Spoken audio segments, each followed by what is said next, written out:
ಮೊದಲಿಗೆ ಜನ್ಮದಾತೆಯನ್ನು ಜಗನ್ಮಾತೆಯನ್ನು ಸ್ಮರಿಸಿಕೊಂಡು ಈ ಕಾರ್ಯಕ್ರಮದ ಪ್ರೇರಣಾ ಶಕ್ತಿಯಾದ ಜಗದ್ಗುರು ದುರ್ಗುಂಡೇಶ್ವರನಿಗೆ ಶ್ರದ್ಧೆಯಿಂದ ವಂದಿಸಿ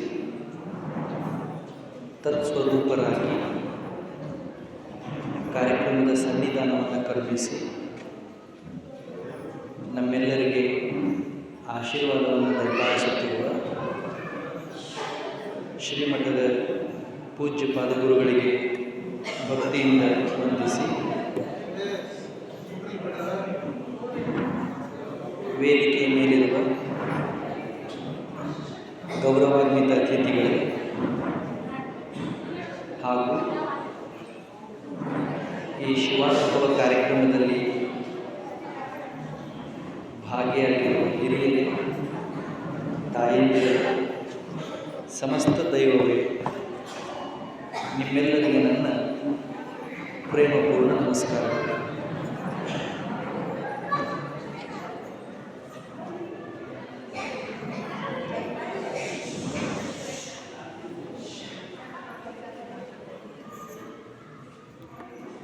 ನಮ್ಮ ಕನ್ನಡ ನಾಡು ಅಂದರೆ ಕರ್ನಾಟಕ ರಾಜ್ಯ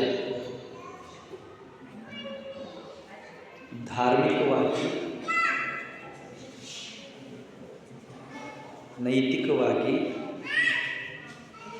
ಮತ್ತು ಸಾಹಿತ್ಯಿಕವಾಗಿ ತುಂಬ ಶ್ರೀಮಂತ ಭೂಮಿ.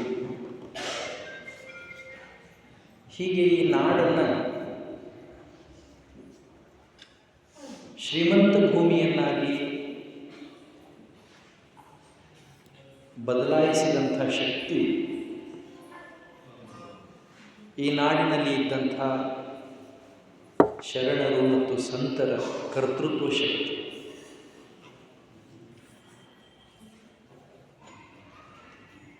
ಅವರ ಜೀವನ ಮತ್ತು ಸಂದೇಶ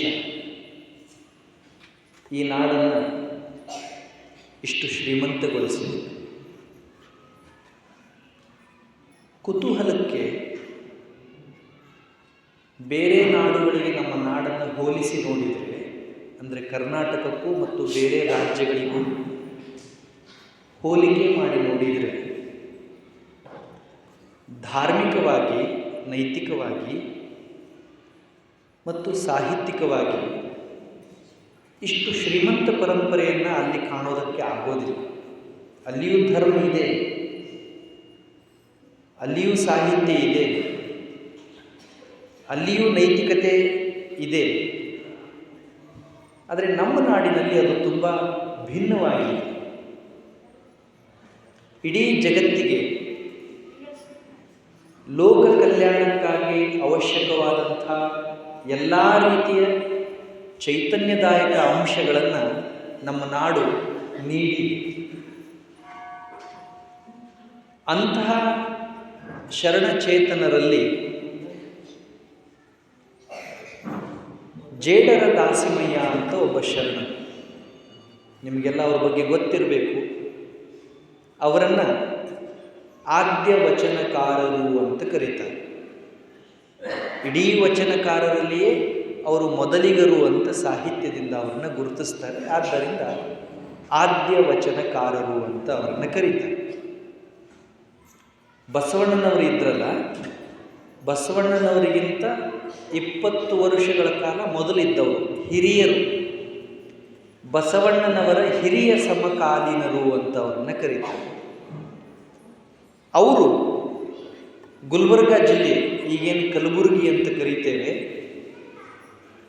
ಆ ಗುಲ್ಬರ್ಗ ಜಿಲ್ಲೆಯಲ್ಲಿ ಅಥವಾ ಈಗಿನ ಯಾದಗಿರಿ ಜಿಲ್ಲೆಯಲ್ಲಿ, ಯಾದಗಿರಿ ತಾಲೂಕಿನಲ್ಲಿ ಮುದನೂರು ಅಂತ ಒಂದು ಹಳ್ಳಿ. ಆ ಹಳ್ಳಿಯೊಳಗಡೆ ಇದ್ದಂಥ 12ನೇ ಶತಮಾನದಲ್ಲಿ ಇದ್ದಂಥ ಒಬ್ಬ ಶರಣರು, ಒಬ್ಬ ವ್ಯಕ್ತಿ, ಒಬ್ಬ ಸಾಮಾನ್ಯ ವ್ಯಕ್ತಿ, ಒಂದು ಸಣ್ಣ ಹಳ್ಳಿಯ ಒಳಗಡೆ, ಸಣ್ಣ ಮನೆಯೊಳಗಡೆ ಇದ್ದಂಥ ಸಾಮಾನ್ಯ ವ್ಯಕ್ತಿ ತಾನು ಪಾಲಿಸಿದಂಥ ಆಚಾರ ಮತ್ತು ವಿಚಾರಗಳಿಂದ 900 ವರ್ಷಗಳಾದ ಮೇಲೂ ನಾವೆಲ್ಲ ನೆನಪು ಮಾಡಿಕೊಳ್ತಾ ಇದ್ದೇವೆ ಅಂದರೆ ಆ ವ್ಯಕ್ತಿಯ ಆಚಾರ ಮತ್ತು ವಿಚಾರಗಳು ಎಷ್ಟು ಶ್ರೇಷ್ಠ ಇರಬಹುದು ಅಂತ ಆಲೋಚನೆ ಮಾಡಬೇಕು. ಅವರು ಮುದುನೂರಿನೊಳಗಡೆ ಬಟ್ಟೆ ನೇಯೋ ಕೆಲಸವನ್ನು ಮಾಡ್ತಾ ಇದ್ರು, ನೇಕಾರಿಕೆಯನ್ನು ಮಾಡ್ತಾ ಇದ್ರು. ಅದನ್ನು ಜೇಡರ ಕಾಯಕ ಅಂತಲೂ ಕರೀತಾರೆ. ಅದಕ್ಕೆ ಅವರಿಗೆ ಜೇಡರ ದಾಸಿಮಯ್ಯ ಅಂತ ಕರೆಯೋದು. ಆ ಊರಿನೊಳಗಡೆ ಒಂದು ದೇವಾಲಯ, ಊರಿನ ಗುಡಿ, ರಾಮನಾಥ ಅಂತ ಆ ದೇವರ ಹೆಸರು, ಗುಡಿ ಒಳಗಡೆ ಇರುವಂಥ ದೇವರ ಹೆಸರು. ಊರಿನ ಜನ ಎಲ್ಲ ಆ ದೇವರಿಗೆ ನಡ್ಕೊಳ್ತಿದ್ರು, ಹೋಗಿ ಬೇಡಿಕೊಳ್ತಿದ್ರು. ಆ ಊರಿನೊಳಗಡೆ ಆ ಪರಂಪರೆ ಇದ್ದಿದ್ದರಿಂದ ಇವರು ಕೂಡ, ದಾಸಿಮಯ್ಯನವರು ಕೂಡ, ಇವರ ಹೆಸರು ದಾಸಯ್ಯ, ದಾಸಿಮಯ್ಯ, ದಾಸಿಮಾರ್ಯ ಅಂತಲೂ ಕರೀತಾರೆ. ಇವರು ಕೂಡ ದಿನ ಹೋಗಿ ಆ ಮುದುನೂರಿನೊಳಗಡೆ ಇರುವಂಥ ರಾಮನಾಥನಿಗೆ ನಡ್ಕೊಳ್ತಿದ್ರು, ಬೇಡಿಕೊಳ್ತಿದ್ರು. ಅವರಿಗೆ ಆ ದೇವರ ಮೇಲೆ ತುಂಬ ಶ್ರದ್ಧೆ ಇತ್ತು, ನಂಬಿಕೆ ಇತ್ತು, ನಿಷ್ಠೆ ಇತ್ತು. ದಿನ ಕಳೆದಂತೆ ಅವರ ಜೀವನದ ರೀತಿ ಬದಲಿ ಆಯಿತು, ಕೆಲಸ ಮಾಡೋ ರೀತಿ ಬದಲಿ ಆಯಿತು, ಆಲೋಚನೆ ಮಾಡೋ ರೀತಿ ಬದಲಿ ಆಯಿತು. ಕ್ರಮೇಣವಾಗಿ ಅವರ ಬುದ್ಧಿ ಬಲೀತು, ಹೃದಯ ವಿಶಾಲ ಆಯಿತು, ಭಾವ ಪರಿಪಕ್ವ ಆಯಿತು, ನಡತೆಯೊಳಗಡೆ ಶುದ್ಧಿ ಪ್ರಕಟ ಆಗೋದಕ್ಕೆ ಪ್ರಾರಂಭ ಆಯಿತು. ಯಾರ ಜೀವನದಲ್ಲಿ ಇಂಥ ಬದಲಾವಣೆಗಳು ಕಾಣ್ತವೋ ಅಂಥವರನ್ನು ಸಮಾಜ ಗೌರವಿಸುತ್ತದೆ. ಯಾರ ಹತ್ರ ದುಡ್ಡಿದೆಯೋ, ಯಾರ ಹತ್ರ ಅಧಿಕಾರ ಇದೆಯೋ, ಯಾರ ಹತ್ರ ಕೀರ್ತಿ ಇದೆಯೋ, ಯಾರ ಹತ್ರ ಸಂಪತ್ತಿದೆಯೋ ಅವರನ್ನು ಸಮಾಜ ಗೌರವಿಸ್ತದೆ ಅನ್ನೋದು ಅದು ಒಪ್ಕೊಳ್ಳೋದಕ್ಕೆ ಕಷ್ಟ. ಅಂಥವ್ರನ್ನು ಸಮಾಜ ಗೌರವಿಸ್ತದೆ, ಪುರಸ್ಕರಿಸ್ತದೆ.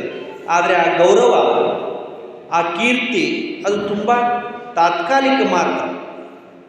ಆದರೆ ಯಾರು ಶುದ್ಧ ಇರ್ತಾರೋ, ಯಾರು ನಿಷ್ಠಾವಂತ ಇರ್ತಾರೋ, ಯಾರ ಭಾವ ಪರಿಪಕ್ವ ಇರ್ತದೋ, ಯಾರ ಹೃದಯ ನಿರ್ಮಲ ಇರ್ತದೋ ಅವರನ್ನು ಸಮಾಜ ಯಾವಾಗಲೂ ಕೂಡ ಗೌರವಿಸ್ತದೆ.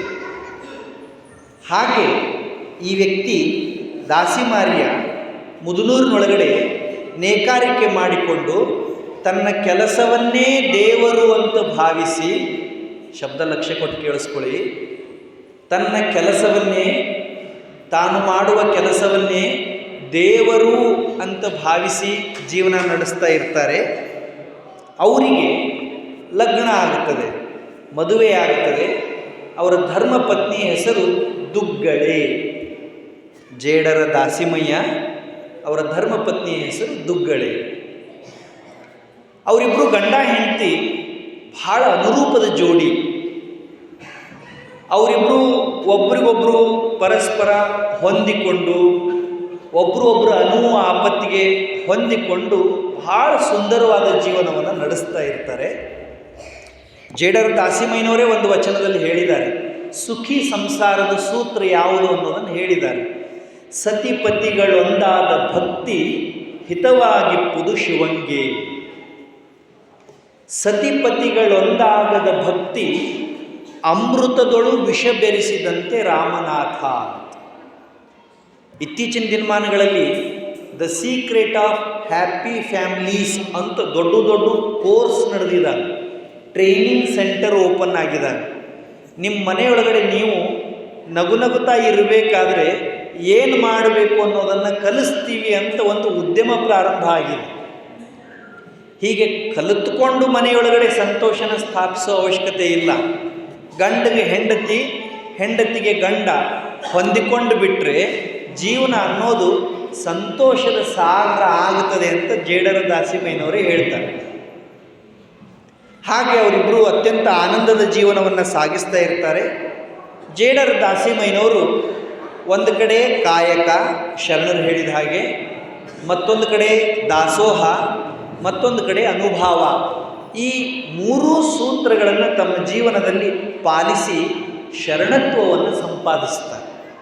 ಇದು ಶರಣರು ನಮಗೆ ಕೊಟ್ಟಂಥ ಅತ್ಯಂತ ಅಪರೂಪದ ಸೂತ್ರಗಳು. ಒಬ್ಬ ವ್ಯಕ್ತಿ ದೊಡ್ಡವನು ಅನ್ನಿಸ್ಕೋಬೇಕಾದ್ರೆ, ಸಮಾಜದಿಂದ ಗೌರವವನ್ನು ಪಡಿಬೇಕಾದ್ರೆ ಈ 3 ಸೂತ್ರಗಳನ್ನು ಪಾಲಿಸಬೇಕು ಅಂತ ಶರಣರು ಹೇಳಿದ್ದಾರೆ. ಬಹಳ ಅಪರೂಪದ ಸೂತ್ರ ಇದು. ಕಾಯಕ, ದಾಸೋಹ, ಅನುಭಾವ. ಕಾಯಕ ಅಂದರೆ ಕೆಲಸ ಮಾಡೋದು. ಕೂಡ್ರಮ್ಮ, ಕಾಯಕ ಅಂದರೆ ಕೆಲಸ ಮಾಡೋದು, ದುಡಿಯೋದು, ಬೆವರು ಸುರಿಸಿ ಹೊಟ್ಟೆ ತುಂಬಿಕೊಳ್ಳೋದು, ರಟ್ಟೆ ಮೇಲೆ ಮನೆ ರಥವನ್ನು ಎಳೆಯೋದು.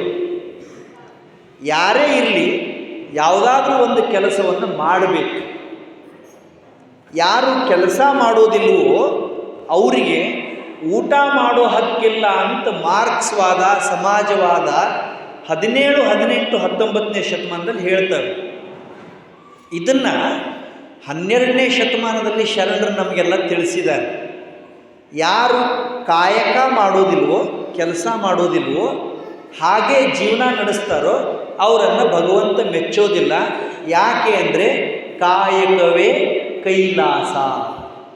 ಬಹಳ ಸುಂದರವಾದಂಥ ಮಾತು ಇದು. ಎಲ್ಲರೂ ಕೂಡ ಕಾಯಕ ಮಾಡಬೇಕು. ಎರಡನೇದು ದಾಸೋಹ ಮಾಡಬೇಕು. ದಾಸೋಹ ಮಾಡೋದು ಅಂದರೆ ಏನು? ನಮ್ಮ ಹತ್ರ ನಾವು ದುಡಿದು ಸಂಪಾದಿಸಿದ್ದು ಏನಿದೆಯೋ ಅದರೊಳಗಡೆ ಸ್ವಲ್ಪ ಭಾಗ ಮತ್ತೊಬ್ಬರಿಗೆ ನೀಡಬೇಕು, ಕೊಡಬೇಕು. ಅದನ್ನು ದಾಸೋಹ ಅಂತ ಹೇಳ್ತಾರೆ. ಹಂಚಿಕೊಂಡು ತಿನ್ನೋದು, ಕರ್ಕೊಂಡು ಊಟ ಮಾಡೋದು. ಹೇಗೆ ಪಕ್ಷಿಗಳು, ಪ್ರಾಣಿಗಳು ಸಿಕ್ಕಿದ್ದನ್ನು 4 ಭಾಗ ಮಾಡಿಕೊಂಡು 4 ಜೀವಿಗಳ ಜೊತೆ ಹಂಚ್ಕೊಂಡು ತಿಂತಾವೋ, ಹಾಗೆ ಮನುಷ್ಯನೂ ಕೂಡ ತಾನು ದುಡಿದು ಸಂಪಾದಿಸಿದ್ದನ್ನು ಸ್ವಲ್ಪವಾದರೂ 4 ಜನರ ಜೊತೆ ಹಂಚಿಕೊಂಡು ತಿನ್ನಬೇಕು ಅಂತ ಹೇಳಿದರು. ಅದಕ್ಕೆ ದಾಸೋಹ ಅಂತ ಹೆಸರು ಕೊಟ್ಟರು. ಭಾಳ ದೊಡ್ಡ ಕಲ್ಪನೆ ಇದು, ನಿಮಗೆಲ್ಲ ಗೊತ್ತಿರಬೇಕು. ಜಗತ್ತಿನೊಳಗಡೆ ಇಂಥದ್ದೊಂದು ಕಲ್ಪನೆ ಅಂದರೆ ದಾಸೋಹದಂಥ ಕಲ್ಪನೆಯನ್ನು ಕನ್ನಡ ನಾಡಿನಲ್ಲಿ ಬಿಟ್ಟರೆ ಹೊರಗಡೆ ಎಲ್ಲೂ ಕಾಣೋದಕ್ಕಾಗೋದಿಲ್ಲ. ಇದೆ, ಅಲ್ಲಿಯೂ ಪ್ರಸಾದ ವಿನಿಯೋಗ, ಪ್ರಸಾದ ವಿತರಣೆ ಇದೆ. ಆದರೆ ದಾಸೋಹ ಅನ್ನೋ ಕಲ್ಪನೆ ಇದೆಯಲ್ಲ, ಅದು ಅತ್ಯಂತ ಅಪರೂಪದ, ಶ್ರೇಷ್ಠವಾದ ಮತ್ತು ಪವಿತ್ರವಾದಂಥ ಕಲ್ಪನೆ. ಮೂರನೇದು ಅನುಭಾವ. ಅನುಭಾವ ಅಂದ್ರೇನು? ಒಳ್ಳೆಯದು ಯಾವುದು, ಕೆಟ್ಟದ್ದು ಯಾವುದು ಅಂತ ಎಲ್ಲರೂ ಸೇರಿ ಕುತ್ಕೊಂಡು ವಿಚಾರ ಮಾಡೋದು. ಎಷ್ಟು ಚಂದ ಇದೆ ನೋಡಿ ಶರಣರ ಸೂತ್ರ. ಯಾವುದು ಸರಿ, ಯಾವುದು ತಪ್ಪು, ಏನು ಮಾಡಬೇಕು, ಏನು ಮಾಡಬಾರ್ದು, ಏನು ಮಾತಾಡಬೇಕು, ಏನು ಮಾತಾಡಬಾರ್ದು ಅಂತ ಎಲ್ಲರೂ ಸೇರಿ ಒಂದು ಜಾಗದೊಳಗಡೆ ಕುಂತು ಚಿಂತನ ಮಾಡೋದಕ್ಕೆ ಅನುಭಾವ ಅಂತ ಕರೀತಾರೆ. ಇದನ್ನು ಮಾಡ್ತಿದ್ರು ಅವರೆಲ್ಲ.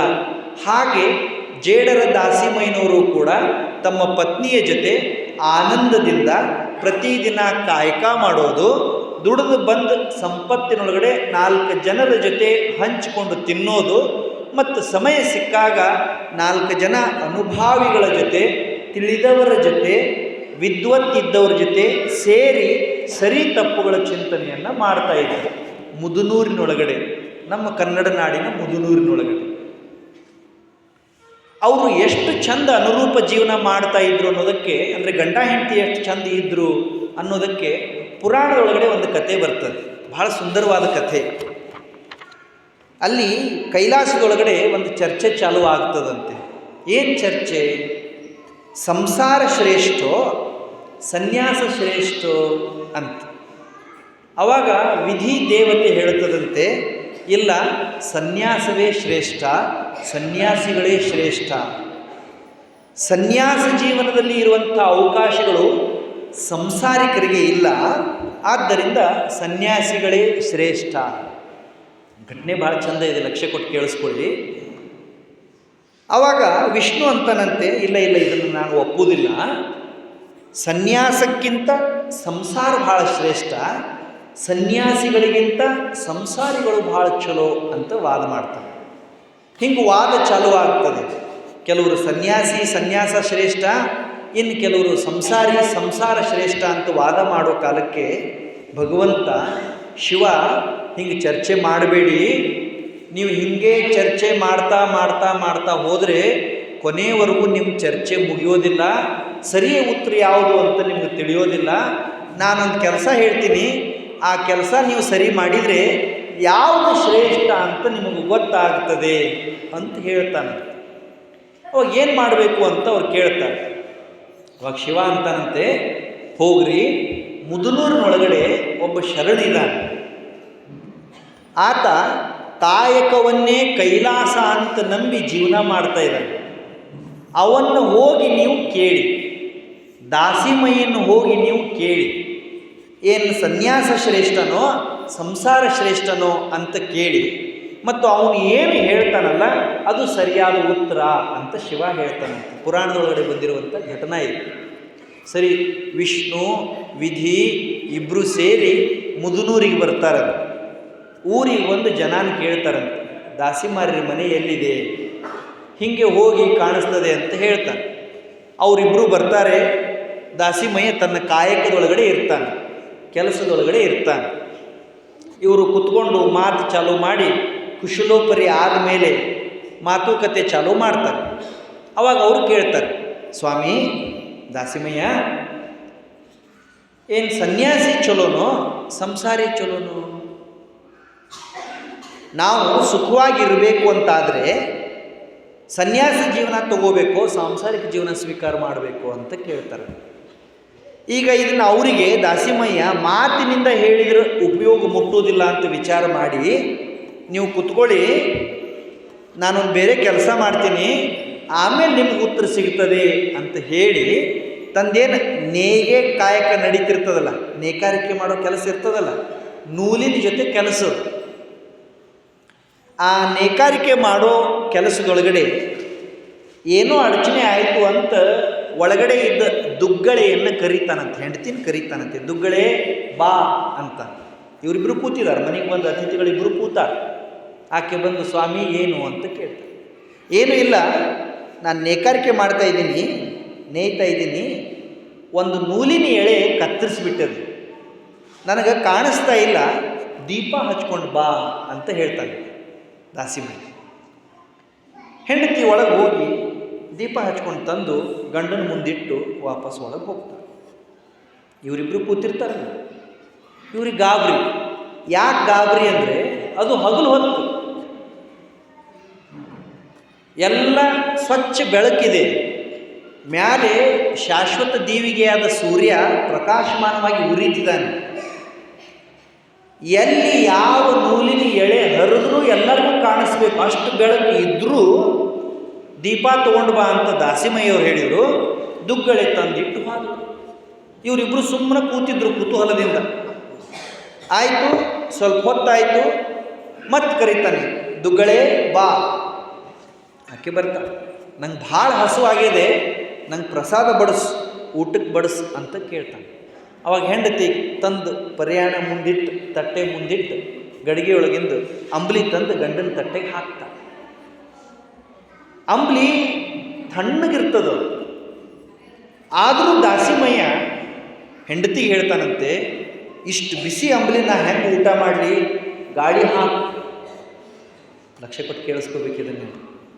ಅಂಬ್ಲಿ ಬಿಸಿ ಇದೆ, ಊಟ ಮಾಡಲಿಕ್ಕೆ ತ್ರಾಸ ಆಗ್ತದೆ, ಗಾಳಿ ಬೀಸು ಅಂದಾಗ ದುಗ್ಗಳೆ ತಣ್ಣನ ಅಂಬ್ಲಿ ಇದೆ ಅಂತ ಗೊತ್ತಿದ್ರೂ ಗಂಡಗೆ ತ್ರಾಸ ಆಗಬಾರ್ದು ಅಂತ ಗಂಡನ ತಟ್ಟೆ ಮೇಲೆ ಗಾಳಿ ಬೀಸೋ ಕೆಲಸ ಮಾಡ್ತಾಳೆ. ಇದನ್ನು ಇವರಿಬ್ಬರು ನೋಡ್ತಿರ್ತಾರೆ. ಇದು ಮುಗೀತು. ಆಮೇಲೆ ದುಗ್ಗಳೆ ವಾಪಸ್ ಒಳಗೆ ಹೋಗ್ತಾಳೆ. ಇವರು ದಾಸಿಮಯ್ಯನವರು ಅವರಿಬ್ಬರಿಗೆ, ವಿಧಿ ಮತ್ತು ವಿಷ್ಣು ದೇವತೆಗಳಿಗೆ, ಅವರು ದೇವತೆಗಳ ರೂಪದಲ್ಲಿ ಬಂದಿರೋದಿಲ್ಲ, ಅವರಿಗೆ ಹೇಳ್ತಾರಂತೆ, ನೋಡ್ರಿ, ಸನ್ಯಾಸನೂ ಶ್ರೇಷ್ಠ, ಸಂಸಾರನೂ ಶ್ರೇಷ್ಠ, ಒಂದು ಶ್ರೇಷ್ಠ ಒಂದು ಕನಿಷ್ಠ ಅಂತ ಎಲ್ಲೂ ಇಲ್ಲ. ಆದರೆ ದುಗ್ಗಳೆಯಂಥ ಪತ್ನಿ ಇದ್ದರೆ ಸಂಸಾರ ಶ್ರೇಷ್ಠ. ಗಂಡನ ಭಾವನೆಗಳನ್ನು ಅರ್ಥ ಮಾಡಿಕೊಳ್ಳೋ ಹೆಂಡತಿ ಇದ್ದರೆ, ಹೆಂಡತಿಯ ಆಸೆಗಳನ್ನು ತಿಳ್ಕೊಳ್ಳೋ ಗಂಡ ಇದ್ದರೆ ಸಂಸಾರ ಶ್ರೇಷ್ಠ. ಎತ್ತ ಏರಿಗೆ ಕ್ವಾಣ ಕೆರಿಗೆ ಎಳೆದಂಗೆ ಗಂಡನ ಪಾಡಿಗೆ ಗಂಡ, ಹೆಂಡತಿ ಪಾಡಿಗೆ ಹೆಂಡತಿ ಇದ್ರು ಅಂದರೆ ಸಂಸಾರ ಶ್ರೇಷ್ಠ ಅಲ್ಲ. ಯಾವುದೂ ಶ್ರೇಷ್ಠ, ಯಾವುದೂ ಕನಿಷ್ಠ ಅಲ್ಲ. ಶ್ರೇಷ್ಠ ಕನಿಷ್ಠ ಅನ್ನೋದು ನಮ್ಮ ಮನಸ್ಥಿತಿ ಮೇಲೆ ಅವಲಂಬನೆ ಆಗಿರ್ತದೆ. ನೀವು ಸನ್ಯಾಸಿ ಇದ್ದೀರೋ ಸಂಸಾರಿ ಇದ್ದೀರೋ ಅನ್ನೋದು ಮುಖ್ಯ ಅಲ್ಲ. ಮಾಡೋ ಕೆಲಸವನ್ನು ಶ್ರದ್ಧೆಯಿಂದ ಇರೋ ಜಾಗೆಯೊಳಗಡೆ ಪ್ರೀತಿಯಿಂದ ಸುತ್ತಮುತ್ತಲಿರೋ ಜನರ ಜೊತೆ ಹೊಂದಿಕೊಂಡು ಜೀವನ ಮಾಡಿಬಿಟ್ರೆ ಸಂಸಾರಿಯಾದರೂ ಗೆಲ್ತಾರೆ, ಸನ್ಯಾಸಿಯಾದರೂ ಗೆಲ್ತಾರೆ ಅಂತ ಜೇಡರ ದಾಸಿಮಯ್ಯನವರು ಹೇಳ್ತಾರೆ. ಅಷ್ಟು ದೊಡ್ಡ ವ್ಯಕ್ತಿ ಜೇಡರ ದಾಸಿಮಯ್ಯನವರು. ಅವರು ಒಟ್ಟು 176 ವಚನಗಳನ್ನು ರಚನೆ ಮಾಡಿದ್ದಾರೆ. ಗೊತ್ತಿಲ್ಲ ಅವರು ಎಷ್ಟು ರಚನೆ ಮಾಡಿದಾರೋ, ಆದರೆ ಸದ್ಯ ಈಗ ಏನು ಸಿಕ್ಕಿದವೋ ಆ ವಚನಗಳಲ್ಲಿ ಜೇಡರ ದಾಸಿಮಯ್ಯನವರು ರಚನೆ ಮಾಡಿರುವಂಥ 176 ವಚನಗಳಿದ್ದಾವೆ. ತಮ್ಮ ವಚನಗಳ ಮುಂದೆ ಅವರು ಕೊನೆಗೆ ವಚನಾಂಕಿತವಾಗಿ ಊರಿನ ಇಷ್ಟ ದೈವವಾದಂಥ ರಾಮನಾಥನನ್ನೇ ಸೇರಿಸಿದ್ದಾರೆ. ಅವರ ವಚನಗಳ ಎಲ್ಲ ಕೊನೆಗೆ ಅಂಕಿತ ರಾಮನಾಥ ಅಂತ ಇದೆ. ಅಂಥ ಜೇಡರ ದಾಸಿಮಯ್ಯನವರು ರಚನೆ ಮಾಡಿರುವಂಥ 176 ವಚನಗಳಲ್ಲಿ ಒಂದು ವಚನದ ಒಂದು ಸಾಲನ್ನು ಪೂಜ್ಯ ಗುರುಗಳು ಇವತ್ತು ಶಿವಾನುಭವಕ್ಕೆ ಆದೇಶ ಮಾಡಿದ್ದಾರೆ. ನೀವೆಲ್ಲ ಪತ್ರಿಕೆಯಲ್ಲಿ ನೋಡಿರಬೇಕು. ಒಂದು ಸಾಲು ಕೊಟ್ಟಿದ್ದಾರೆ ವಿಷಯ, ಕಳವೆಯೆಲ್ಲ ಹೋಗಿ ಬರೀ ಗೋಣಿ ಉಳಿಯಿತು. Ultimate message. ಒಬ್ಬ ಮನುಷ್ಯ ಭಗವಂತನ ಮೇಲೆ ಹೇಗೆ ನಿಷ್ಠೆಯನ್ನು ಇಟ್ಕೋಬೇಕು, ಭಕ್ತಿಯನ್ನು ಹೇಗೆ ಮಾಡಬೇಕು, ಭಕ್ತಿಯ ನಿಜವಾದ ಸ್ವರೂಪ ಯಾವುದು, ಭಕ್ತನ ನಿಜವಾದ ಲಕ್ಷಣ ಯಾವುದು ಅನ್ನೋದನ್ನು ಅತ್ಯಂತ ಸೂಕ್ಷ್ಮವಾಗಿ 4 ಸಾಲುಗಳಲ್ಲಿ ಜೇಡರ ದಾಸಿಮಯ್ಯನವರು ಇಲ್ಲಿ ವಿಶ್ಲೇಷಣೆ ಮಾಡಿದ್ದಾರೆ. ಬಹಳ ಸುಂದರ ವಚನ ಇದೆ. ನನಗೆ ಸಂತೋಷ ಆಯಿತು. ಇಲ್ಲಿ ಎಷ್ಟು ಒಳ್ಳೆಯ ಪರಂಪರೆ ಇದೆ ನೋಡಿ. ಧರ್ಮ ಗ್ರಂಥ ಪಠಣ ಆಗುತ್ತೆ ಮತ್ತು ಶಾಲೆ ಮಕ್ಕಳ ಕಡೆಯಿಂದ ವಚನ ವಿಶ್ಲೇಷಣೆಯನ್ನು ಪೂಜ್ಯ ಗುರುಗಳು ಮಾಡಿಸ್ತಾ ಇದ್ದಾರೆ. ಇದು ಪ್ರತಿಯೊಂದು ಮನೆಯೊಳಗೂ ನಡೀಬೇಕು. ನಾನು ಆಗಲೇ ಹೇಳಿದ್ನಲ್ಲ, ಸೀಕ್ರೆಟ್ ಆಫ್ ಹ್ಯಾಪಿನೆಸ್ ಅದು ಇದರೊಳಗಡೆನೇ ಇದೆ. ಇಷ್ಟು ಜನ ಶರಣರಿದಾರಲ್ಲ, ಅಷ್ಟೂ ಜನ ಶರಣರ ವಚನಗಳನ್ನು ನಿಮಗೆ ಬಿಡು ಸಿಕ್ಕಾಗ ಸುಮ್ಮನೆ ಹೀಗೆ ಓದ್ತಾ ಓದ್ತಾ ಓದ್ತಾ ಓದ್ತಾ ಹೋಗಿ ಆನಂದ ಅನ್ನೋದು ತಂತಾನೆ ಬರ್ತಾ ಬರ್ತಾ ಬರ್ತಾ ಹೋಗ್ತದೆ. ನಾವೇನು ಮಾಡಬೇಕಾದ ಅವಶ್ಯಕತೆಯೇ ಇಲ್ಲ. ವಚನಗಳನ್ನು ಶ್ರದ್ಧೆಯಿಂದ ಅಧ್ಯಯನ ಮಾಡಿದರೆ, ಗಮನಿಸೋದಕ್ಕೆ ಚಾಲೂ ಮಾಡಿದರೆ ನಾವು ಎಲ್ಲಿ ತಪ್ತಾ ಇದ್ದೀವಿ ಅಂತ ಗೊತ್ತಾಗ್ತದೆ. ಕನ್ನಡಿ ಇದ್ದ ಹಾಗಿದಾವೆ ವಚನಗಳು. Most costliest ornament on the earth. ಭೂಮಿ ಮೇಲಿನ ಅತಿ ದುಬಾರಿ ಆಭರಣ ವಚನಗಳು. ಅವುಗಳ ಬೆಲೆ ಎಷ್ಟು ಅಂತ ಹೇಳೋದಕ್ಕೆ ಆಗೋದಿಲ್ಲ. ಒಂದೊಂದು ವಚನನೂ ಅಮೂಲ್ಯವಾದಂಥ ಚಿಂತನೆಗಳನ್ನು ಒಳಗೊಂಡಿದ್ದಾವೆ. ಅಂಥದ್ದು ಒಂದು ವಚನ ಇದೆ, ಬಹಳ ಸುಂದರ ವಚನ ಇದೆ. ಅದರೊಳಗಿಂದ ಒಂದು ಸಾಲು, ಕಳವೆಯೆಲ್ಲ ಹೋಗಿ ಬರೀ ಗೋಣಿ ಉಳಿಯಿತು. 4 ಸಾಲಿನ ವಚನ ಇದೆ. ವಚನ ಒಂದ್ಸರಿ ಹೇಳ್ತೀನಿ, ಲಕ್ಷ್ಯ ಕೊಟ್ಟು ಕೇಳಿಸ್ಕೊಳ್ಳಿ, ಎಷ್ಟು ಚಂದ ಇದೆ. ನಮ್ಮ ಜೀವನದಲ್ಲಿ ದಿನನಿತ್ಯ ನಡೆಯುವಂಥ ಘಟನೆಗಳನ್ನೇ ಬಳಸಿ ನಮಗೇನು ತಿಳಿಸಬೇಕೋ ಅದನ್ನು ತುಂಬ ಒಳ್ಳೆಯ ಶಬ್ದಗಳಿಂದ ತಿಳಿಸುವಂಥ ಕೌಶಲ್ಯ ಶರಣರಿಗಿತ್ತು. ಅವರೇನು ತುಂಬ ಗಹನವಾದ ಭಾಷೆಯೊಳಗಡೆ ತುಂಬ ಗಂಭೀರವಾದ ಆಲೋಚನೆಗಳಿಂದ ನಮ್ಮನ್ನು ತಿದ್ದೋ ಪ್ರಯತ್ನ ಮಾಡಲಿಲ್ಲ. ದಿನ ನಾವು ಏನು ಮಾಡ್ತೀವೋ, ದಿನನಿತ್ಯದ ಏನು ವ್ಯವಹಾರ ಇರುತ್ತೋ ಅದನ್ನೇ ಉದಾಹರಣೆ ಕೊಟ್ಟು ಹೇಳ್ತಾ ಇದ್ದೆ. ವಚನ ಹೆಂಗಿದೆ ನೋಡಿ. ಹರಿದ ಗೋಣಿಯಲ್ಲೊಬ್ಬ ಕಳವೆಯ ತುಂಬಿದ ಇರುಳೆಲ್ಲ ನಡೆದನ ಸುಂಕ ಕಂಜಿ. ಎಷ್ಟು ಚಂದ ಇದೆಯಲ್ಲ ವಚನ. ಕಳವೆ ಕಳವೆ ಕಳವೆ ಅಂದರೆ ಏನು ಗೊತ್ತಿದೆ ನಿಮಗೆ? ಕಳವೆ ಅಂದರೆ ಏನು ಗೊತ್ತಿದೆ? ಟೀಕೆ ನಾ ಮಾತಾಡೋದು ನಿಮ್ಗೆ ಕೇಳಿಸಕತ್ತದ? ಹಾಂ, ಕಳವೆ ಶಬ್ದ ಕೇಳಿರಿ, ಕನ್ನಡ ಶಬ್ದ ಇದು. ಕನ್ನಡಿಗರು ನಾವು. ವಚನಗಳು ಹೆಂಗಿದಾವೆ ನೋಡಿ.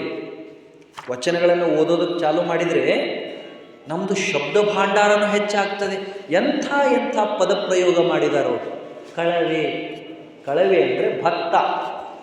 ಭತ್ತ ಭತ್ತ ಅಂದ್ರೆ ಗೊತ್ತೈತಲ್ಲ? ಹಾಂ, ಅದು ಗೊತ್ತಿದೆ. ಅಕ್ಕಿ, ಕೆಲವ್ರಿಗೆ ಭತ್ತನೂ ಗೊತ್ತಿರೋದಿಲ್ಲ, ಅಕ್ಕಿ ಅಷ್ಟೇ ಗೊತ್ತಿರುತ್ತೆ. ಅಕ್ಕಿ ಗೊತ್ತೈತಲ್ಲ? ಅಕ್ಕಿ ಅವ್ವ ಭತ್ತ, ಅಕ್ಕಿ ಅವ್ವ. ಅದಕ್ಕೆ ಕಳವೆ ಅಂತ ಕರೀತಾರೆ ಕನ್ನಡದೊಳಗೆ. ಎಷ್ಟು ಚಂದ ಉದಾಹರಣೆ ಕೊಟ್ಟಿದ್ದಾರೆ ನೋಡ್ರಿ. ಹರಿದ ಗೋಣಿ, ಗೋಣಿ ಅಂದರೆ ಗೊತ್ತಿದೆಯಲ್ಲ ಬುದ್ಧಿ. ನಮ್ಮ ಸಮಸ್ಯೆ ಏನು ಅಂದರೆ ಶಾಲೆಯಲ್ಲಿ ಪಾಠ ಮಾಡೋದು ಮೊದಲನೇದು ಮಕ್ಕಳಿಗೆ ಕಲಿಬೇಕು ಅನ್ನೋ ಆಸಕ್ತಿ ಇಲ್ಲ. ಅಂದರೆ ತಿಳ್ಕೋಬೇಕು, ಹೊಸ ಹೊಸ ಪದ ಕಲ್ಕೋಬೇಕು, ವಿದ್ಯೆ ಹೆಚ್ಚಿಗೆ ಮಾಡ್ಕೋಬೇಕು ಅನ್ನೋ ಆಸಕ್ತಿ ಇಲ್ಲ. ಎರಡನೇದು ನಮಗೂ ಕೂಡ ಕಲಿಸ್ಬೇಕು ಅನ್ನೋ ಆಸಕ್ತಿ ಹೋಗಿಬಿಟ್ಟಿದೆ. ನಾನೊಂದು ಕಾಲೇಜಲ್ಲಿ ಸೇವೆ ಮಾಡ್ತೀನಿ, 20 ವರ್ಷ ಆಯಿತು ನಾನು ಶಿಕ್ಷಣ ಕ್ಷೇತ್ರದಲ್ಲಿ ಸೇವೆ ಮಾಡ್ತಾಯಿದ್ದೀನಿ. ಒಂದು ದಿನಾನೂ ಒಬ್ಬ ಹುಡುಗಿ ಇದು ನನಗೆ ತಿಳಿಲಿಲ್ಲ, ಇದರ ಅರ್ಥ ಏನು ಅಂತ ಬಂದದ್ದು ಉದಾಹರಣೆ ಇಲ್ಲ. ಶಾಲೆ ನಡೆದವು, ಹಂಗೆ ನಡೆದವು. ರಿಸಲ್ಟ್ ಬಂದಾಗ ನೋಡ್ರಿ ಬೇಕಾದ್ರೆ ಎಲ್ಲ 90, 95, 98, 100 ಅಲ್ಲ. ಮಕ್ಕಳೊಳಗಡೆ, ವಿದ್ಯಾರ್ಥಿಗಳೊಳಗಡೆ ಅಥವಾ ನಾವು ದೊಡ್ಡವ್ರಿದ್ರೆ ನಮ್ಮ ಒಳಗಡೆನೂ ತಿಳ್ಕೋಬೇಕು ಅನ್ನೋ ಕುತೂಹಲ ಇರಬೇಕು. ಎಷ್ಟಿದೆ ಗೊತ್ತಾ ತಿಳ್ಕೊಳ್ಳೋದು. ಆಮೇಲೆ ಜ್ಞಾನ ಅನ್ನೋದು ಅದು ಇನ್ಕಂಪ್ಲೀಟ್, ಅದು ಯಾವತ್ತೂ ಪೂರ್ಣ ಆಗೋದಿಲ್ಲ. ನಾವು ಹೆಂಗೆ ತಿಳಿತಾ ನಮ್ಮ ಜ್ಞಾನ ಹೆಚ್ಚು ಮಾಡ್ಕೊಳ್ತಾ ಹೋಗ್ತೀವಲ್ಲ, ನಮ್ಮ ಮನಸ್ಸು ಹಾಗೆ ತಿಳಿಯಾಗ್ತಾ ಹೋಗ್ತದೆ. ಅದಕ್ಕೆ ತಿಳ್ಕೋಬೇಕು. ತಿಳ್ಕೊಂಡು ನಾವು ದೊಡ್ಡ ಪಂಡಿತರಾಗ್ತೀವಿ ಅಂತ ಅರ್ಥ ಅಲ್ಲ, ದೊಡ್ಡ ವಿದ್ವಾಂಸರಾಗ್ತೀವಿ, ನಮಗೇನು ದೊಡ್ಡ ಕೀರ್ತಿ ಬರ್ತದೆ ಅಂತ ಅರ್ಥ ಅಲ್ಲ. ನಾವು ಎಷ್ಟು ತಿಳ್ಕೊಳ್ತೀವೋ ಅಷ್ಟು ನಮ್ಮ ಮನಸ್ಸು ತಿಳಿಯಾಗ್ತದೆ. ಮನಸ್ಸು ತಿಳಿ ಆಯಿತು ಅಂದರೆ ಮಹಾದೇವ್ ತಾನೇ ಬಂದು ಒಳಗೆ ಉಳಿತಾನೆ. ಇಲ್ಲಾಂದರೆ ಭಾಳ ಕಷ್ಟ. ಯಾರ ಮನಸ್ಸು ತಿಳಿ ಇರೋಂಗಿಲ್ಲೋ ಅಲ್ಲಿ ಮಹಾದೇವ ಉಳಿಯಂಗಿಲ್ಲ. ಅಂಥ ವಚನ ಇದೆ. ಹೆಂಗೆ ಹೇಳಿದ್ದಾರೆ ನೋಡ್ರಿ ಅವರು. ಹರಿದ ಗೋಣಿಯಲ್ಲೊಬ್ಬ ಕಳವೆಯ ತುಂಬಿದ. ಒಬ್ಬ ರೈತ ಮನುಷ್ಯ ತಾನು ಬೆಳೆದಿದ್ದು ಭತ್ತ ಎಲ್ಲ ಒಂದು ಗೋಣಿ ಚೀಲದಾಗ ತುಂಬಿದ. ದಡ್ಡ ರೈತ ಇದ್ದರೆ ಹರಿದಿದ್ದ ಗೋಣಿ ಚೀಲದೊಳಗಡೆ ಭತ್ತ ತುಂಬ್ತಾನ? ವಿಚಾರ ಮಾಡ್ಬೇಕಾದ್ರೆ ಯಾವ ರೈತನೂ ಕೂಡ, ಅವ ಶಾಲೆ ಕಲಿದಾರೆ ಇರಲಿ, ಯಾವ ರೈತನೂ ಕೂಡ ಹರಿದಿದ್ದ ಗೋಣಿ ಚೀಲದೊಳಗಡೆ ದವಸ ತುಂಬಲ್ಲ, ಕಾಳು ತುಂಬಲ್ಲ. ತಪ್ಪಿ ಎಲ್ಲರ ಮೂಲಿ ಸ್ವಲ್ಪ ಹರಿದಿದ್ರೆ ಒಂದು ಅರಿವಿ ತುಣುಕ್ ಇಟ್ಟು ಕಾಳು ತುಂಬ್ತಾನೆ, ಕಾಗದ ಇಟ್ಟು ಕಾಳು ತುಂಬ್ತಾನೆ. ಯಾಕೆ ಅಂದರೆ ಶ್ರಮ ಹಾಕಿ ಬೆಳೆದ ಕಾಳು ಚೆಲ್ಲಿ ಹೋಗಬಾರ್ದು ಅಂತ ಕಾಳಜಿ ಮಾಡ್ತಾನೆ, ಮಾಡೋದಿಲ್ಲ. ಆದರೆ ಇಲ್ಲಿ ಒಬ್ಬ ರೈತ ಹೆಂಗೆ ಕಾಳು ತುಂಬಿದಾನೆ ಅಂತ ಹೇಳ್ತಾ ಇದ್ದಾರೆ ಅವರು. ಹರಿದ ಗೋಣಿಯಲ್ಲೊಬ್ಬ ಕಳವೆಯ ತುಂಬಿದ. ಹೆಂಗೋ ಹರಿದಿತ್ತು, ತುಂಬಿದ. ತುಂಬಿ ಸುಮ್ಮನೆ ಮಾಡಿದ್ದೇನು, ಸುಮ್ಮನಿದ್ದೇನು ಇಲ್ಲ. ಇರುಳೆಲ್ಲ ನಡೆದನ ಸುಂಕ ಕಂಜಿ. ಯಾರಿಗೂ ಗೊತ್ತಾಗಲಾರ್ದಂಗೆ ತುಂಬ್ಯಾನ. ಯಾಕೆ ತುಂಬಿದಾನಂದರೆ ಅವ ಏನೋ ಒಂದು ಕೆಟ್ಟ ವಿಚಾರ ಮಾಡಿದಾನ. ಏನು ಕೆಟ್ಟ ವಿಚಾರ ಮಾಡಿದಾನಂದರೆ ಟ್ಯಾಕ್ಸ್ ಉಳಿಸ್ಬೇಕಂತ ವಿಚಾರ ಮಾಡಿದಾನೆ. ಹೆಂಗೆ ಎಕ್ಸಾಂಪಲ್ ಕೊಟ್ಟಿದ್ದಾರೆ ನೋಡ್ರಿ ಅವರು. 12ನೇ ಶತಮಾನದೊಳಗಡೆ ಒಂದು ಹಳ್ಳಿಯೊಳಗಡೆ ಒಂದು ನೇಕಾರಿಕೆ ಕೆಲಸ ಮಾಡಿಕೊಂಡು ತನ್ನ ಪಾಡಿಗೆ ತಾನು ಇದ್ದಂಥ ಒಬ್ಬ ವ್ಯಕ್ತಿ ಎಷ್ಟು ಉನ್ನತ ಆಲೋಚನೆಯನ್ನು ಮಾಡೋದಕ್ಕೆ ಸಾಧ್ಯ ಇದೆ ನೋಡಿ. ಅವ ಏನು ರೈತ ಇದ್ನಲ್ಲ, ಭತ್ತ ತುಂಬಿದನಲ್ಲ, ಆ ತುಂಬಿದ ಭತ್ತದ ಚೀಲಾನ ಹೊತ್ಕೊಂಡು ಬೆಳತನಕ ನಡ್ಕೊಂಡು ಹೋದನಂತೆ. ಇರುಳು ಅಂದರೆ ರಾತ್ರಿ ಎಲ್ಲ ಬೆಳಕು ಹರಿಯೋವರೆಗೂ ನಡೀತಾ ಹೋದನಂತೆ. ಅರೆ, ಅವ ರೈತ ತಾನು ದುಡಿದು ತಾನು ಬೆಳೆದ ಧಾನ್ಯನ ತನ್ನ ಚೀಲದೊಳಗಡೆ ತುಂಬಿ ರಾತ್ರಿ ಯಾಕೆ ನಡ್ಕೋತ ಹೋಗಬೇಕು ಅಲ್ಲ? ಅವ ರಾತ್ರಿ ಯಾಕೆ ನಡ್ಕೋತ ಹೋದ ಅಂದರೆ ಸುಂಕ ಕಂಜಿ. ಸುಂಕ ಅಂದರೆ ಟ್ಯಾಕ್ಸ್, ಕಂದಾಯ, ಕರ. ಹಿಂದಿನಿಂದನೂ ನಿಯಮ ಇದೆ, ಯಾರೇ ದುಡಿದ್ರು ತಮ್ಮ ಆದಾಯದೊಳಗಡೆ ಇಷ್ಟು ಭಾಗ ಸರ್ಕಾರಕ್ಕೆ ಕೊಡಬೇಕು. ಎಲ್ಲರೂ ಆದಾಯದೊಳಗಡೆ ಸ್ವಲ್ಪ ಭಾಗ ಸರ್ಕಾರಕ್ಕೆ ಕೊಟ್ಟರೆ ಸರ್ಕಾರ ನಡೆಸೋದಕ್ಕೆ ಬರ್ತದೆ ಅಂತ ನ್ಯಾಯಶಾಸ್ತ್ರ ಇದೆ, ಕಾನೂನಿದೆ. ಟ್ಯಾಕ್ಸ್, ಈಗೂ ಎಲ್ಲರೂ ಟ್ಯಾಕ್ಸ್ ಕಟ್ತೀವಿ. ಭಾಳ ಮಂದಿಗೆ ನಾವು ಟ್ಯಾಕ್ಸ್ ಕಟ್ಟೋದು ಗೊತ್ತೇ ಇರೋದಿಲ್ಲ. ಗೊತ್ತಿರಲಾರ್ದಕ್ಕೆ ನಾವು ಹಿಂಗೆ ಸುಮ್ಮನೆ ಇರ್ತೀವಿ. ನೀವೆಲ್ಲ ಟ್ಯಾಕ್ಸ್ ಕಟ್ತೀರೋ ಇಲ್ಲೋ? ಟ್ಯಾಕ್ಸ್ ಕಟ್ಟಲಾರ್ದವ್ರು ಯಾರಾದರೂ ಇದ್ದೀರಿ ಇಲ್ಲಿ? ಯಾರೂ ಇಲ್ಲ, ಎಲ್ಲರೂ ಟ್ಯಾಕ್ಸ್ ಕಟ್ತೀವಿ. ಅವ ಟ್ಯಾಕ್ಸ್ ಉಳಿಸ್ಬೇಕಂತ ಅಂದ್ರೆ ದುಡ್ದು ಒಂದು 4 ಚೀಲ ಕಾಳಿನ್ಯಾಗ ಒಂದು ಚೀಲ ಕಾಳನ್ನ ಸರ್ಕಾರ ಕೊಟ್ಟರೆ ನನಗೇನು ಉಳಿತೈತಿ, ಉಳಿಸ್ಬೇಕಂತ ವಿಚಾರ ಮಾಡಿ ಚೀಲದಾಗ ತುಂಬ್ಯಾನ, ರಾತ್ರಿ ಹೊತ್ತು ಹೊತ್ಕೊಂಡಾನ, ಬೆಳ್ತನ ನಡೆದಾನ, ಕಡೆಗೆ ಹೋಗಿ ನೋಡ್ತಾನ, ಗೋಣಿ ಚೀಲ ಅಷ್ಟೇ ಉಳಿದದೆ. ಅದೇ ಸಾಲು ವಚನಕ್ಕೆ ಅಪ್ಪಾಜಿಯವರು ಇವತ್ತೇನು ಹೇಳಿದಾರಲ್ಲ ಅದೇ ಸಾಲು ಹೇಳ್ಯಾರ. ಅವ್ರು ಏನಂತ ಹೇಳ್ಯಾರ?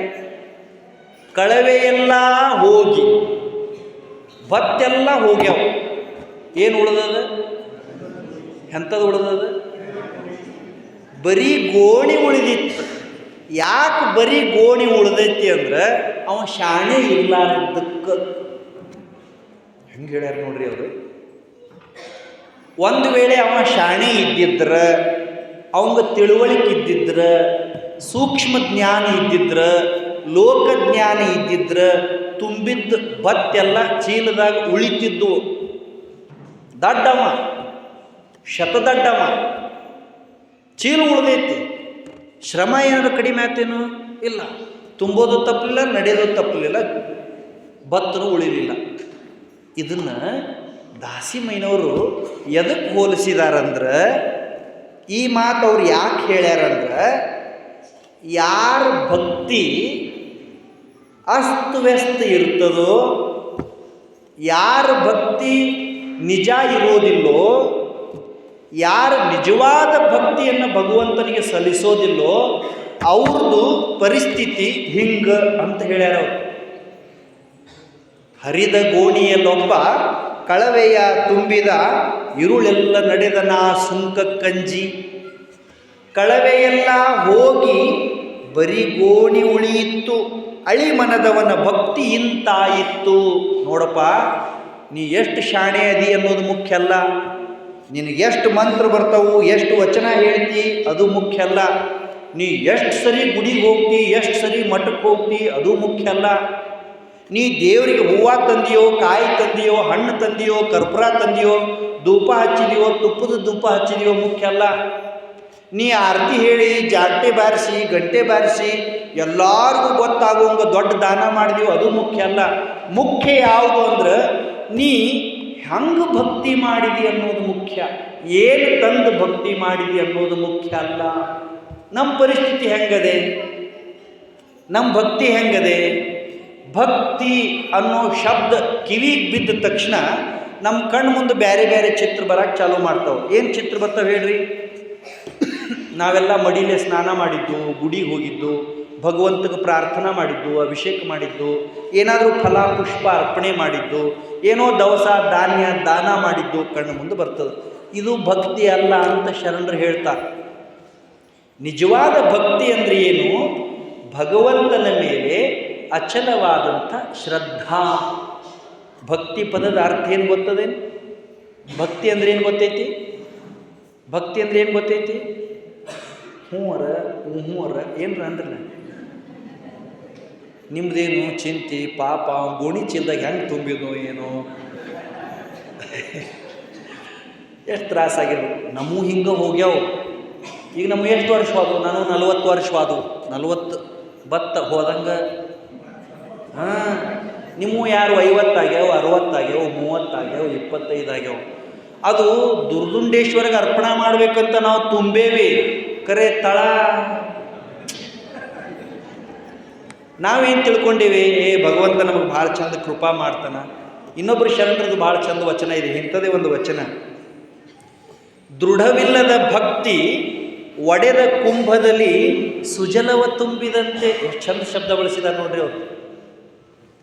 ಯಾರ್ದು ಭಕ್ತಿ ಶ್ರೇಷ್ಠ ಇಲ್ಲಲ್ಲ, ಶುದ್ಧ ಇಲ್ಲಲ್ಲ ಅಂದ್ರೆ ಜಗತ್ತು ಮೆಚ್ಚಿಸಬೇಕು, 4 ಮಂದಿ ಖುಷಿ ಪಡಿಸ್ಬೇಕು ಅಂತ ಮಾಡೋ ಭಕ್ತಿ ಭಕ್ತಿನ ಅಲ್ಲ. ಆತ್ಮತೃಪ್ತಿಗಾಗಿ ಭಗವಂತನಿಗೆ ಸಮರ್ಪಣೆ ಮಾಡಿಕೊಳ್ಳೋದು ಭಕ್ತಿ. ಅಂದರೆ ಪ್ರೀತಿ. ಪ್ರೀತಿ ಪ್ರೀತಿಯ ಅಂತಿಮ ಹಂತವೇ ಭಕ್ತಿ.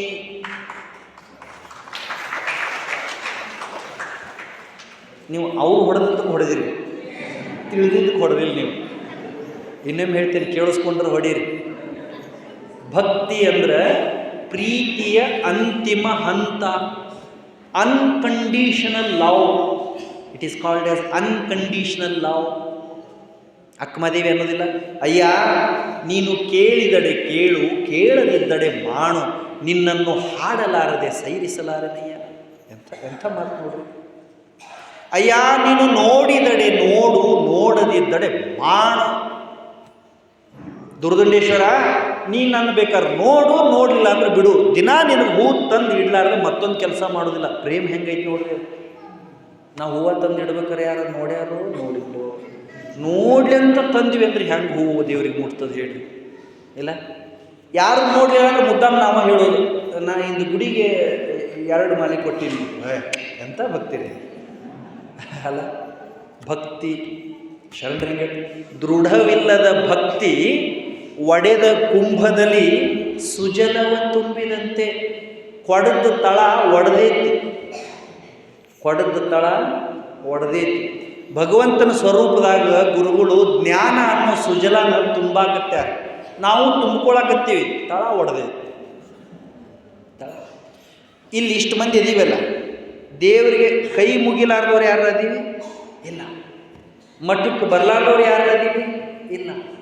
ಭಗವಂತಗೆ ಪೂಜಾ ಪುನಸ್ಕಾರ ಮಾಡಲಾರ್ದವ್ರು ಯಾರು ಅದೀವಿ? ಇಲ್ಲ. ಆದರೂ ಭಗವಂತ ಎಲ್ಲರಿಗೂ ಕೃಪಾ ಮಾಡಿಲ್ಲ. ಯಾಕೆ? ಚೀಲ ಹರಿದೈತ್ರಿ.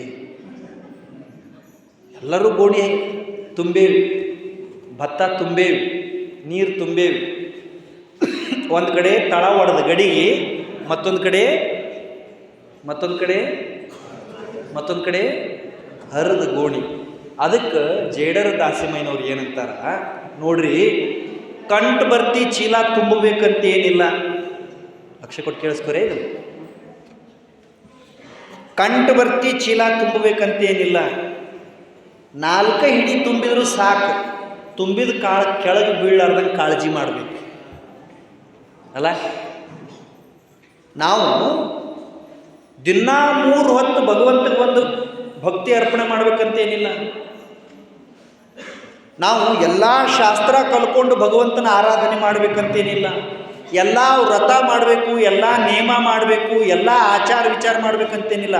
ಮಾಡಿದ್ದು ಒಂದೇ ನೇಮ ಇರಲಿ, ಮಾಡೋದು ಒಂದೇ ವ್ರತ ಇರಲಿ, ಮಾಡೋದು ಒಂದೇ ಆಚಾರ ಇರಲಿ. ಆ ಆಚಾರ ಮಾಡೋ ಕಾಲಕ್ಕೆ ಭಾವ ಶುದ್ಧ ಇರಬೇಕು. ಅಹಂಕಾರ ಇರ್ಲಾರ್ದಂಗ, ನಾನ ಅನ್ಲಾರ್ದಂಗ, ಅಪ್ಪ ಪರಮಾತ್ಮ ಇದು ಎಲ್ಲ ನಿಂದ, ನೀ ನನಗೆ ಯೋಗ್ಯತಾ ಕೊಟ್ಟಿದ್ದೀ, ಶಕ್ತಿ ಕೊಟ್ಟಿದ್ದೀ ಅಂತ ಪ್ರೇಮ ತುಂಬಿ ಭಗವಂತನನ್ನು ನಾವು ಪೂಜಿಸಿದ್ರೆ, ಕರೆದ್ರೆ ಭಗವಂತ ಬಂದು ಮನೆ ಅಂಗಳದಾಗ ನಿಲ್ತಾನೆ. ಅದನ್ನು ಬಸವಣ್ಣವರು ನಂಬಿ ಕರೆದರೆ ಓ ಎನ್ನನೇ ಶಿವನು, ನಂಬರು ನೆಚ್ಚರು ಬರೀದೇ ಕರೆವರು, ನಂಬಲರಿಯರಿ ಲೋಕದ ಮನುಜರು ಅಂತ ಪ್ರಶ್ನೆ ಮಾಡ್ತಾರೆ ಬಸವಣ್ಣವರು. ನಮಗೆ ನಂಬಿಕೆ ಇಲ್ಲ ಭಗವಂತನ ಮೇಲೆ, ಶ್ರದ್ಧಾ ಇಲ್ಲ, ನಿಷ್ಠಾ ಇಲ್ಲ, ಮತ್ತು ಭಗವಂತನ ಶಕ್ತಿ ಏನು ಅಂತ ಗೊತ್ತೇ ಇಲ್ಲ. ಸುಮ್ಮನೆ ಪೂಜೆ ಮಾಡು. ಒಬ್ಬರು ಯಾರು ಒಂದು ಯಾವುದಾದ್ರು ಗುಡಿಗೆ ಹೋಗಿ ಪೂಜೆ ಮಾಡೋಕ್ಕೆ ಚಾಲೂ ಮಾಡಿದ್ರು ಅಂದ್ರೆ ಬಾಜುದವ್ರು ಚಾಲೂ ಮಾಡೇ ಮಾಡ್ತಾರೆ, 100ಕ್ಕೆ 100 ಮಾಡ್ತಾರೆ. ಯಾಕೆ? ಅವ್ರ ಮುಂದೆ ನಾವು ಸಣ್ಣವ್ರು ಆಗಬಾರ್ದಲ್ಲ, ಅವ್ರ ಮುಂದೆ ನಮ್ಮ ಪ್ರೆಸ್ಟೀಜ್ ಕಡಿಮೆ ಆಗಬಾರ್ದಲ್ಲ. ಪ್ರೆಸ್ಟೀಜ್ ಭಕ್ತಿ ಅಲ್ಲ, ರೆಪ್ಯುಟೇಷನ್ ಭಕ್ತಿ ಅಲ್ಲ. ತೋರಿಸ್ಕೊಳ್ಳಾಕ, ಹೇಳ್ಕೊಳ್ಳಾಕ, ಜೈಕಾರ ತಗೊಳ್ಳಾಕ ಭಕ್ತಿ ಮಾಡಬಾರ್ದು. ಭಕ್ತಿ ಅನ್ನೋದು ಭಾವವನ್ನು ಶುದ್ಧಿ ಮಾಡಿಕೊಳ್ಳೋದಕ್ಕೆ ಇರುವಂಥ ಒಂದು ಅವಕಾಶ. It is a great chance to purify our selves. ನಮ್ಮನ್ನು ನಾವು ಸ್ವಚ್ಛ ಮಾಡಿಕೊಳ್ಳಾಕ ಒಂದು ಅವಕಾಶ. ಅದಕ್ಕೆ ಜೇಡರ ದಾಸಿಮಯ್ಯನವರು ನಮ್ಮ ಭಕ್ತಿ ಅಳಿ ಮನಸ್ಸಿನಿಂದ ಕೂಡಿರಬಾರ್ದು, ಆ ಕಡೆ ಈ ಕಡೆ ಡೋಲಾಯಮಾನ ಆಗಬಾರ್ದು, ಶುದ್ಧ ಇರಬೇಕು, ಸ್ವಚ್ಛ ಇರಬೇಕು, ಮತ್ತು ಭಾವದೊಳಗೆ ಏನೂ ಕಪಟ ಇರಬಾರ್ದು. ಅಂಥವ್ರನ್ನ ಭಗವಂತ ಯಾವ ಕಾಲಕ್ಕೂ ಬಿಡುವುದಿಲ್ಲ ಅನ್ನೋದನ್ನು ಈ ವಚನದೊಳಗೆ ಹೇಳ್ಯಾರ. ಅದಕ್ಕೆ ಈಗ ನಾವು ನೀವೆಲ್ಲ ಸೇರಿ ಏನು ಮಾಡಬೇಕು ಅಂದರೆ, ಮೊದಲನೇದಾಗಿ ಭಗವಂತನ ಮೇಲೆ ಅತ್ಯಂತ ಅಚಲವಾದ ಶ್ರದ್ಧೆಯನ್ನು ಇಡಬೇಕು. There is no doubt, he is ultimate. ದೇವರಿಗಿಂತ ದೊಡ್ಡದು ಯಾವುದೂ ಇಲ್ಲ. ಈಗ ದುರ್ದುಂಡೇಶ್ವರಿಗೆ ಶಕ್ತಿಗಿಂತ ದೊಡ್ಡ ಶಕ್ತಿ ಯಾವುದದ ಹೇಳಿ? ನಂಬಿಕೆ ಮೊದಲು ಇಡಬೇಕು. ಎರಡನೇದಾಗಿ ಆ ನಂಬಿಕೆಗೆ ದ್ರೋಹ ಆಗಲಾರದಂಗೆ ನಡ್ಕೋಬೇಕು. ಅದಕ್ಕೆ ಭಕ್ತಿ ಅಂತ ಕರೆಯೋದು. ಭಕ್ತಿ ಅಂದ್ರೆ ಮನಸ್ಸಿನ್ಯಾಗ ಒಂದೆಂದರಿದಲ್ಲಿ ಸಂದೇಹವಿಲ್ಲದಿರಬೇಕು. ಶರಣರದ ಆದೇಶ ಇದು. ನೀ ಏನಾಗ್ತದೆ ಆಗಲಪ್ಪ. ನೀವು ಕೆಲವ್ರನ್ನ ನೋಡಿರಿ, 1000 ಕಿಲೋಮೀಟ್ರ್ ಬರೇ ಕಾಲಿನಿಂದ ನಡ್ಕೊಂಡು ಹೋಗ್ತಾರೆ. ತಿಂಗಳಾನ್ಗಟ್ಲೆ ಭಗವಂತನ ಮೇಲೆ ನಂಬಿಕೆ ಇಟ್ಕೊಂಡು ಮೈ ಮೇಲೆ ಅಂಗಿ ಹಾಕ್ಕೊಳ್ಳೋದಂಗೆ ಹೋಗೋರು ಅದ. ಇಂಥ ಮಠ ಮಂದಿರದಾಗ ಬಂದು ಪ್ರಸಾದ ಮಾಡಿದವ್ರದ್ದು ಪ್ರಸಾದದ ತಟ್ಟೆ, ಪ್ರಸಾದದ ಎಲೆ ತೆಗೆದು ಹಾಕ್ತಾರೆ. ದೇವ್ರನ್ನ ಎಲ್ಲಿ ಬೇಕಾದಲ್ಲಿ ಕಾಣ್ಬೋದು. ಭಾವಶುದ್ಧಿ ಇತ್ತು ಅಂದರೆ ಭಗವಂತ ಪ್ರಕಟ ಆಗ್ತಾನೆ. ಭಾವಶುದ್ಧಿ ಇಲ್ಲ ಅಂದರೆ ಮಾಡೋ ಕೆಲಸ ಎಲ್ಲ ದಂಡ. ಶಬ್ದ ಹೆಂಗೈತೆ ನೋಡ್ರಿ, ವೇಸ್ಟ್. ಅದನ್ನು ಅವ್ರು ಹೇಳೋದು, ಗರ್ವದಿಂದ ಮಾಡುವ ಭಕ್ತಿ ದ್ರವ್ಯದ ಕೀಡು. ನಾನ ಮಾಡಿದೆ ಅಂದ್ವಿ ಅಂದ್ರೆ ಟೈಮು ವೇಸ್ಟು, ರೊಕ್ಕನೂ ವೇಸ್ಟ್, ಭಕ್ತಿನ ಅಲ್ಲದು. ಅದಕ್ಕೆ ಗುಡಿಗೆ ಬಾಗಿಲ ಎಷ್ಟು ಸಣ್ಣ ಇಟ್ಟಿರ್ತಾರೆ ನೋಡ್ರಿ. ಯಾಕೆ ಸಣ್ಣ ಇಟ್ಟಿರ್ತಾರೆ ಗೊತ್ತೈತಿ? ಮಠ ಮಂದಿರದಾಗ ಗರ್ಭ ಗುಡಿ ಬಾಗಿಲ ನೋಡ್ರಿ ಎಷ್ಟು ಸಣ್ಣ ಇರ್ತವೆ. ಯಾಕೆ? ಮಠ ಕಟ್ಸೋರಿಗೆ, ಗುಡಿ ಕಟ್ಸೋರಿಗೆ ರೊಕ್ಕದ ಕಡಿಮೆ ಇರ್ತೈತಿ, ದೊಡ್ಡ ಬಾಗಿಲ ಹಚ್ಚಕ್ಕಾಗೋದಿಲ್ಲ. ಯಾಕೆ ಸಣ್ಣ ಬಾಗಿಲು ಇಟ್ಟಿರ್ತಾರೆ ಹೇಳ್ರಿ? ನಾ ಸಣ್ಣವ ಅಂತ ಗುಡಿಯಾಗ ಬರಲಿ ಅಂತ. ನಾನ ಮಾಡೀನಿ ಅಂತ ಹೋದ್ರೆ ಅವ್ಗೇನು ಗೊತ್ತಾಗೋದಿಲ್ಲ. ಒಳಗೆ ಕುಂತ ದುರ್ದುಂಡ್ಯಪ್ಪಿಗೆ ಅಂತ ತಿಳಿಯಂಗಿಲ್ಲ. ಊರ ಮಂದಿಗೆಲ್ಲ ಅನಿಸ್ಬೋದು ಭಾಳ ದೊಡ್ಡವ ಅಂತ. ಆದ್ರೆ ನಾವು ಎಷ್ಟು ಸಣ್ಣವ್ರು ಅನ್ನೋದು ಅವಂಗೆ ಭಾಳ ಚಲೋ ಗೊತ್ತಾಗ್ತೈತಿ. ಮತ್ತು ಅವನಕ್ಕಿಂತ ಹೆಚ್ಚು ಸ್ವತಃ ನಮಗೆ ಗೊತ್ತಾಗ್ತೈತಿ. ಈಗ ಇಷ್ಟು ಮಂದಿ ಕೂತೇವಪ್ಪ ಇಲ್ಲೆಲ್ಲ ಅಜ್ಜವ್ರ ಮುಂದೆ ಭಾಳ ಚಂದ ಕೂತೇವೆ ನಾವು. ಇವತ್ತು ಹೆಚ್ಕೊಂಡು ಬರೀ ಮೌನಿ ಅಮಾವಾಸ್ಯೆ ದಿವಸ ಕೂತೇವೆ. ಅಪ್ಪ ಅವರು ಬಂದಾರ ಭಕ್ತರು ಭಾಳ ಚಲೋ ಅಂದ್ರು ಅಂತ ಇಟ್ಕೋರಿ. ಒಳಗೆ ನಾವು ಹೆಂಗದೀವಿ ಅಂತ ನಮಗೆ ಗೊತ್ತಿಲ್ಲ. ಅದಕ್ಕೆ ಒಳಗೆ ನಾವು ಹೆಂಗದೀವಿ ಅಂತ ನಮಗೆ ಚಂದಂಗೆ ಗೊತ್ತಾಗಿ ಒಳಗೆ ಕಸ ಇರಲಾರ್ದಂಗೆ ತಯಾರಿ ಮಾಡೋದಕ್ಕೆ ಶುದ್ಧ ಭಕ್ತಿ ಅಂತ ಕರೀತಾರೆ. ಇಲ್ಲಾಂದ್ರೆ ಟೈಮ್ ದಂಡ, ರೊಕ್ಕ ದಂಡ, ಶ್ರಮ ದಂಡ. ಹಂಗಾಗಲಾರ್ದಂಗೆ ಭಗವಂತಗೆ ನಮ್ಮ ಪ್ರೇಮ ಮುಟ್ಲಿ ಅಂತ ಜೇಡರ್ ದಾಸಿಮಯ್ಯನವರು ಈ ವಚನದೊಳಗೆ ತಿಳಿಸೋ ಪ್ರಯತ್ನ ಮಾಡಿದ್ದಾರೆ. ಹಂಗೆ ನಾವು ಶುದ್ಧ ಭಕ್ತಿಯನ್ನು ಮಾಡೋಣ ಅನ್ನೋ ಮಾತನ್ನು ಹೇಳ್ತಾ, ಈ ಪವಿತ್ರವಾದ ಸ್ಥಳ ಇದು ನಮ್ಮ ನಾಡಿನ ಶಕ್ತಿ ಕೇಂದ್ರ. ಇದು ಇಂಥ ಮಠಗಳು ತುಂಬ ಕಡಿಮೆ. ಅಂದರೆ ತಪಸ್ಸು ಮಾಡಿದಂಥ ಯೋಗಿ ವರೇಣ್ಯರ ಜೀವಂತ ಸಮಾಧಿ ಇರೋ ಸ್ಥಳಗಳು ತುಂಬ ಕಡಿಮೆ ಇದಾವೆ. ಅವು ಶಕ್ತಿ ಕೇಂದ್ರ. ಅದೊಂದು ಜ್ವಲಂತ ಶಕ್ತಿ ಕೇಂದ್ರ. ಅದರೊಳಗೆ ಇದು ಈ ಭೂಮಿ ಏನಿದೆಯಲ್ಲ, ಅರ್ಬಾವಿ ಮಠ, ಇದು ಇಲ್ಲಿ ಬಂದಿವೆ ಅಂದ್ರೆ ಅದು ಇಡೀ ಆಯುಷ್ಯಕ್ಕೆ ಬೇಕಾಗುವಂಥ ಚೈತನ್ಯ ಸಿಕ್ಕಂಗೆ. ಪೂಜ್ಯ ಗುರುಗಳು 2024 ಇಸ್ವಿ ಡಿಸೆಂಬರ್ 31 ಇಲ್ಲಿ ಸೇವಾ ಮಾಡೋಕ್ಕೆ ನಂಗೆ ಅವಕಾಶ ಕೊಟ್ಟಿದ್ದರು. ಮತ್ತೊಂದು ಸರಿ ಇಲ್ಲಿ ಬಂದು ಸೇವಾ ಮಾಡಿರಿ ಅಂತ ಆದೇಶ ಮಾಡಿ ಅವಕಾಶ ಕೊಟ್ಟಿದ್ದಾರೆ. ಪೂಜ್ಯ ಗುರುಗಳಿಗೆ ಇಲ್ಲಿ ಸೇವಾ ಮಾಡೋದಕ್ಕೆ ಅವಕಾಶ ಕೊಟ್ಟಿದ್ದಕ್ಕೆ ಶ್ರದ್ಧೆಯಿಂದ ವಂದಿಸಿ ನನ್ನ ಮಾತು ಮುಗಿಸ್ತೇನೆ. ನಮಸ್ಕಾರ.